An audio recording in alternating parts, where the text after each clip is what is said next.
Assalamualaikum warahmatullahi wabarakatuh. Good morning my student. Kembali lagi di pelajaran tematik SBDP bersama Mem Mary. Hari ini Mem Mary akan menjelaskan tentang ragam seni tari daerah. Masih ingatkah kamu apa itu seni tari? Ya, seni tari adalah seni yang dihasilkan oleh kegiatan tubuh manusia. Apa saja yang termasuk aspek tarian? Aspek itu bagian ya. Yang pertama tentu saja gerak. Gerak itu terbagi dua, ada gerak murni dan ada gerak maknawi. Gerak murni itu adalah gerakan yang tidak mempunyai arti, seperti bertepuk tangan, menggeleng, atau maju mundur.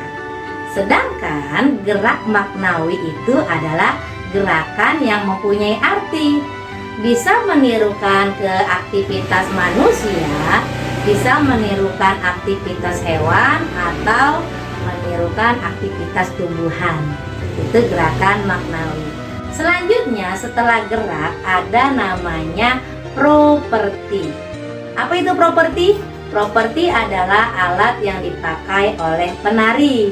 Macam-macam ya, bisa payung, kipas, lilin, atau pedang, cambuk, selendang, dan sebagainya. Tergantung dari tarian itu sendiri. Selanjutnya, setelah gerak properti ada namanya kostum. Kostum itu pakaian atau busana yang dipakai oleh penari. Nah, kostum yang baik adalah yang bahannya tidak panas ketika dipakai dan tidak terlalu sempit sehingga mengganggu pergerakan penari. Selanjutnya setelah kostum ada namanya make up. Make up itu tata rias. Fungsi tata rias itu sendiri adalah untuk menghidupkan karakter tarian yang dibawakan. Ada yang diubah menjadi muda menjadi tua, ada yang dirubah menjadi cantik kemudian jelek dan sebagainya, tergantung dari tema tarian tersebut. Setelah gerak, properti, kostum, make up, selanjutnya ada musik. Musik itu terbagi dua ya. Ada musik yang tradisional seperti gambang kromong, angklung, kolintang, itu tradisional ya. Sedangkan ada juga iringan musik modern seperti memakai gitar, keyboard, atau CD. Selanjutnya panggung. Panggung itu juga ada yang indoor atau outdoor.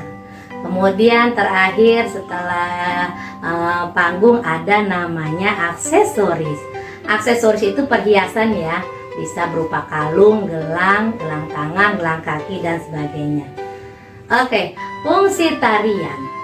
Fungsi tarian pada zaman dahulu berkaitan dengan kepercayaan masyarakat di daerah tersebut ya. Ada juga sebagai pemujaan kepada dewa, kemudian juga berkaitan dengan upacara adat, atau juga persembahan kepada raja. Kemudian berkembangnya zaman, tarian tradisional pun beralih fungsi menjadi sebagai hiburan masyarakat. Bisa juga sebagai penyambut tamu-tamu yang datang ke daerah tersebut. Oke, kemudian setelah itu ada namanya pola lantai. Sudah pernah diajarkan ya, apa itu pola lantai? Ya, pola lantai adalah jalur garis yang dilalui oleh penari. Pola lantai itu terbagi dua ya. Jangan lupa, ada pola lantai lurus, ada pola lantai lengkung. Kalau lurus itu biasanya hanya berupa maju mundur atau ke kanan atau ke kiri. Sedangkan lengkung bisa juga berupa lingkaran, spiral, setengah lingkaran, menyerong kanan atau kiri. Tergantung jenis tariannya. Mengapa perlu pola lantai? Karena untuk perform tarian itu sendiri biar tidak boring atau bosan atau menjemukan ya, untuk bervariasi dalam gerakan.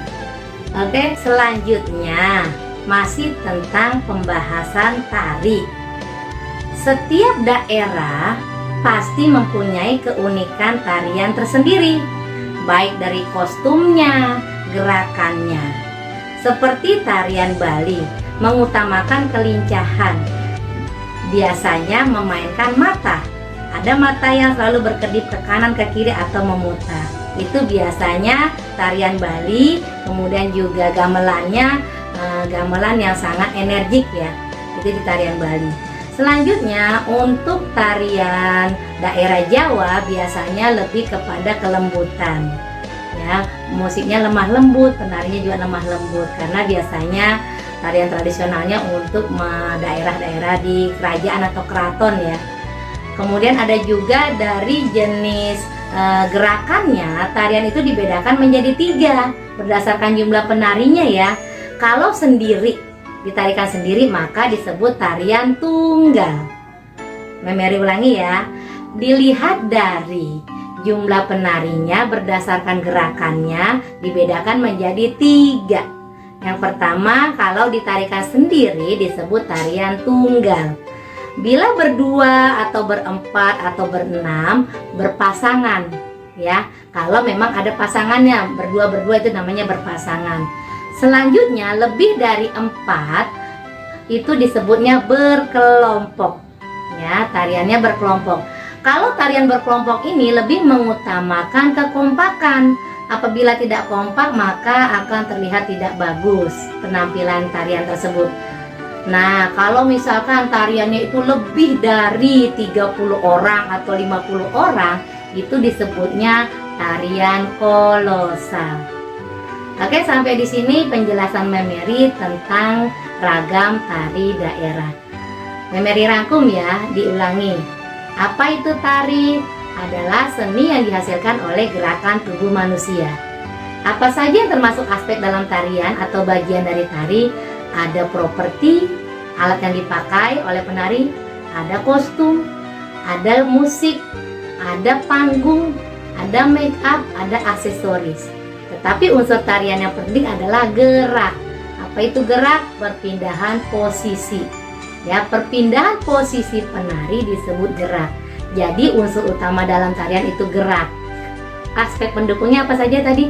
Gerak, properti, kostum, musik, aksesoris, make up. Oke? Nah, fungsi tarian pada zaman dahulu sebagai penyambutan kepada raja, kemudian juga upacara adat dan persembahan kepada dewa. Seiring perkembangan zaman, tarian tradisional ini juga dipakai untuk hiburan masyarakat, kemudian juga penyambutan tamu daerah yang datang ke daerah tersebut. Ya, kalau sekarang sudah ada namanya tari kreasi atau modern, biasanya disebut dengan dance. Ya, kalau zaman sekarang. Demikianlah penjelasan tentang tari kali ini. Semoga Ananda dapat memahaminya. Selesai belajar, kita ucapkan hamdalah bersama. Alhamdulillahirrabbilalamin. Wassalamualaikum warahmatullahi wabarakatuh. See you di pelajaran tematik selanjutnya. Bye.